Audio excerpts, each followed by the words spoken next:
Pemirsa, 6 rumah semi permanen ludes terbakar di perumahan padat penduduk Kampung Dalam, Kota Kabanjahe, Kabupaten Karo, Sumatera Utara. Tidak ada korban jiwa dalam kejadian ini.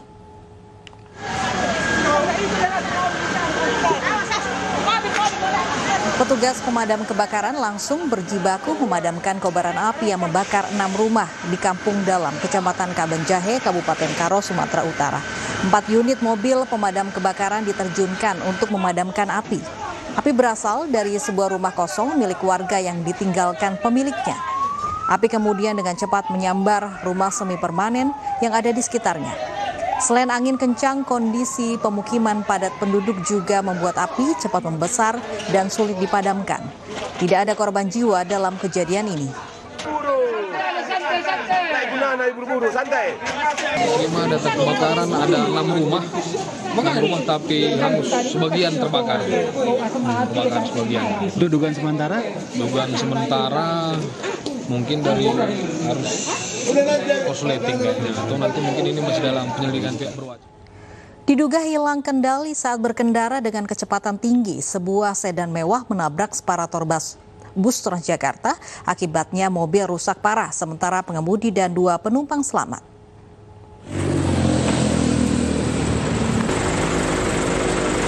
Sedan mewah ini rusak parah di bagian depan setelah menabrak separator bus Transjakarta di Jalan Jenderal Sudirman, Kebayoran Baru, Jakarta Selatan dini hari tadi.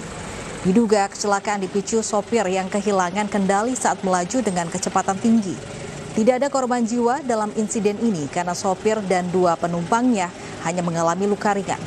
Guna kepentingan pemeriksaan, sedan mewah dievakuasi petugas ke unit Laka Lantas Polda Metro Jaya.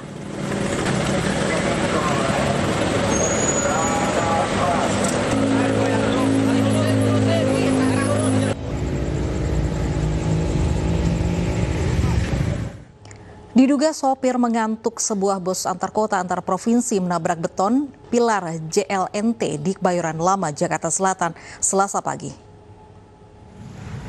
Bus angkutan umum jurusan Pasar Lembang Kuningan menabrak beton pilar jalan layang non-tol Ciledug Tendean di Jalan Ciledug Raya, Kebayoran Lama, Jakarta Selatan, Selasa pagi. Bagian depan mobil pun ringsek akibat kerasnya benturan. Tak hanya itu, sopir bus yang tak sempat menyelamatkan diri terjepit tidak bisa keluar dari dalam bus. Evakuasi berlangsung alot. Sementara tak ada korban jiwa, pihak penumpang yang berada di dalam mobil bus. Akibat kecelakaan tunggal ini, arus lalu lintas yang mengarah dari Pasar Cipulir menuju Seskoal mengalami kemacetan yang cukup panjang.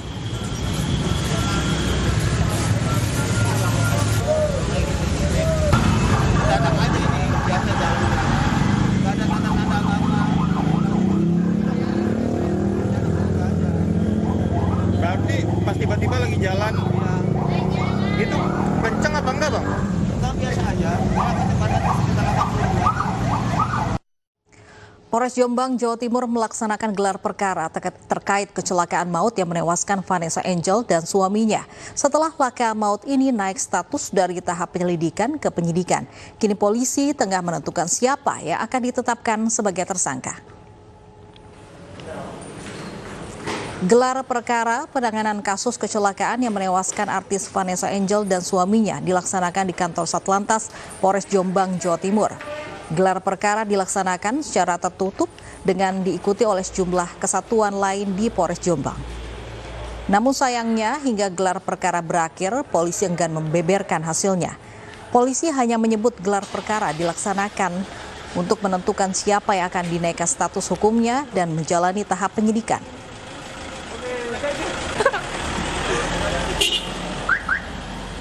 Kita telah melaksanakan gelar perkara pertama, yaitu tentang proses lidik menjadi proses sidik. Ya, jadi untuk materinya tidak bisa saya sampaikan kepada rekan-rekan. Nanti biar dari Polda Kabitumas akan menyampaikan. Sudah ada tersangka di kantor kita hari ini. Oke, jadi gelar perkara apa? Mungkin itu dulu rekan-rekan. Jadi untuk tujuan gelar perkara ini adalah menentukan siapa yang ditingkatkan menjadi proses penyidikan. Pemirsa, Gala Sky, putra mendiang Vanessa Angel dan Bibi Ardiansyah tiba di Jakarta Senin pagi. Pihak keluarga menyatakan akan menanggung kebutuhan Gala ke depannya.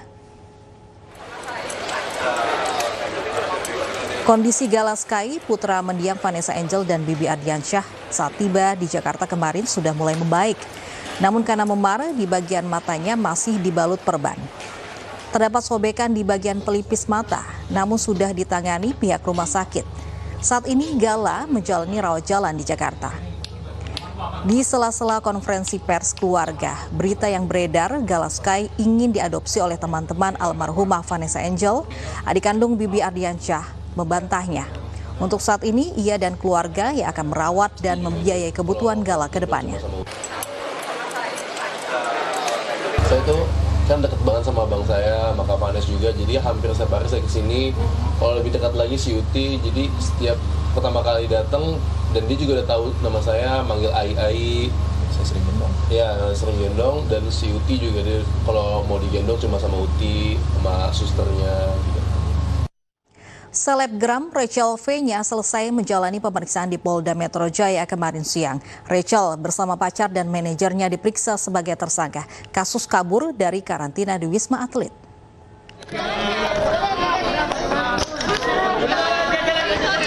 Selebgram Rachel V-nya tak memberi komentar apapun kepada awak media usai diperiksa sebagai tersangka oleh penyidik Polda Metro Jaya kemarin siang.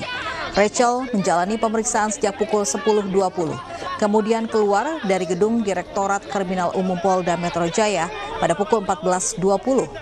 Rachel bersama sang kekasih Salim Nauderer langsung masuk ke mobil meninggalkan lokasi.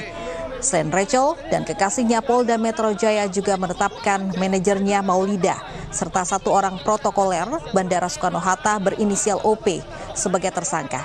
Karena diduga turut memiliki keterlibatan dan turut membantu untuk kabur dari RSDC Wisma Atlet Pademangan, Jakarta Utara sebelum waktu karantina selesai. Rachel bersama rekan-rekannya terancam hukuman 1 tahun penjara.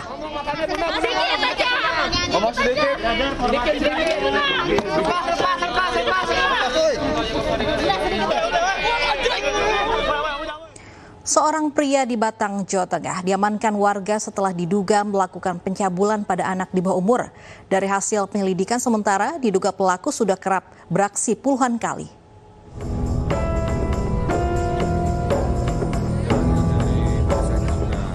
Pria warga desa Sedayu Batang, Jawa Tengah ini tak berkutik setelah diamankan warga. Ia diamankan setelah tertangkap basah melakukan pencabulan terhadap 2 remaja laki-laki di sebuah gubuk di tengah hutan jati. Guna menghindari amukan massa dan menjalani pemeriksaan, pelaku lantas dibawa ke Mapolsek Subah. Dari pemeriksaan awal terungkap bahwa pelaku telah berkali-kali beraksi. Bahkan jumlah korban pencabulan pelaku mencapai 30 anak. 1 orang. Untuk korbannya? Korbannya yang diamankan warga, informasi terakhir dari pemeriksaan itu 2 orang. 2 orang yang tadi ketangkep basah itu tadi? Iya, 2 orang. Di bawah umur semua tadi? Masih di bawah umur. Diduga masih ada banyak korban? Masih dalam pendalaman. Guna proses penyidikan lebih lanjut, pelaku dan para korban dimintai keterangan di unit PPA Satreskrim Polres Batang. Dari Batang, Jawa Tengah, Suryono Soekarno, Ainis melaporkan. Motif kasus penganiayaan seorang balita hingga meninggal dunia di Sidoarjo, Jawa Timur yang dilakukan ayah tiri korban akhirnya terungkap. Pelaku mengaku emosi setelah melihat korban muntah saat disuapi sarapan oleh dirinya. Setelah melakukan penyelidikan dan pemeriksaan intensif terhadap Diki Setiawan, ayah tiri RZ, balita korban penganiayaan yang akhirnya meninggal dunia, polisi akhirnya berhasil mengungkap motif penganiayaan. Dalam kasus penganiayaan balita yang sempat menggegerkan warga Sidoarjo pada 2 November lalu, tersangka yang juga ayah tiri korban mengaku jika dirinya nekat menganiaya korban karena emosi sesaat. Pelaku marah dan emosi setelah melihat korban muntah saat disuapi sarapan. Pelaku kemudian memukuli korban yang kemudian menyebabkan korban meninggal dunia. Penganiayaan ini dilakukan pelaku pada pagi hari saat ibu kandung korban tengah bekerja di luar rumah. Ini antara lain motifnya karena pada saat itu korban akan disuapin untuk makan, tapi korban ini muntah, kemudian pelaku tidak sabar, kemudian korban ini dipukul di pinggangnya. Seorang pemuda di Mojokerto, Jawa Timur dianiaya orang tak dikenal di rumahnya. Korban mengalami luka parah di sekujur tubuhnya.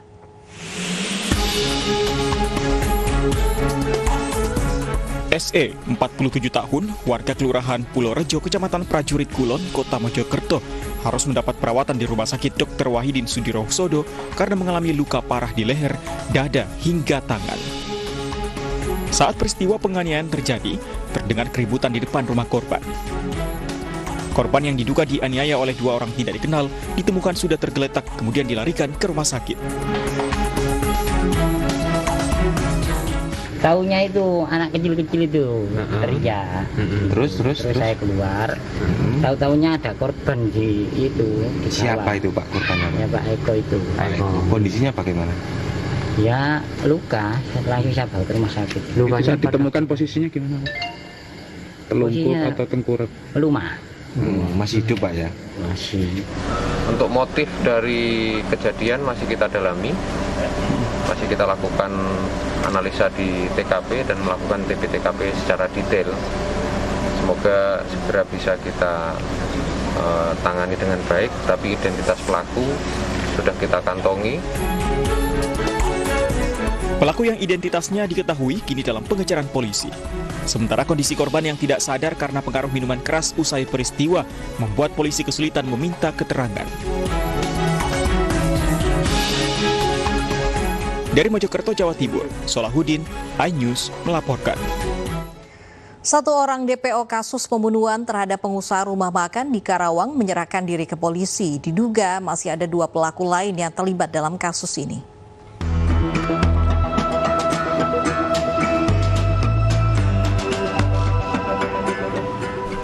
Satu orang yang sebelumnya tercatat sebagai daftar pencarian orang atau DPO kasus pembunuhan pengusaha rumah makan di Karawang berinisial IS alias MB menyerahkan diri ke polisi.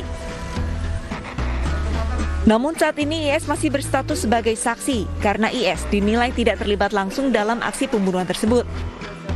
IS hanya ikut menyaksikan proses penandatanganan surat kerjasama antara para pembunuh bayaran dengan istri korban. Menurut IS, masih ada dua pelaku lain dalam kasus pembunuhan tersebut, sehingga total jumlah pelaku pembunuhan berjumlah 9 orang. Kini, polisi masih terus melakukan pengejaran terhadap dua orang DPO. Sementara kami masih jadikan sebagai saksi, karena dari yang bersangkutan juga dapat kami gali beberapa informasi, termasuk tidak menutup kemungkinan mungkin ada informasi-informasi lain yang akan kami dapatkan nantinya. Gitu.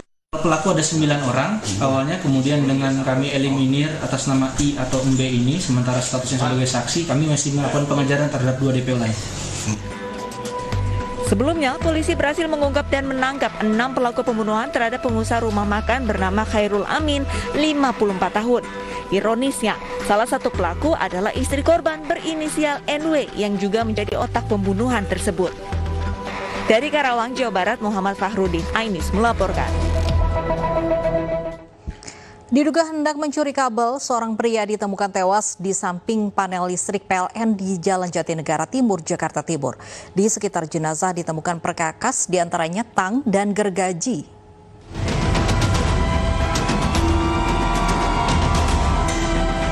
Warga Jatinegara, Jakarta Timur dikejutkan dengan penemuan jenazah seorang pria di dekat panel listrik milik PT PLN di Jalan Jatinegara Timur dini hari tadi.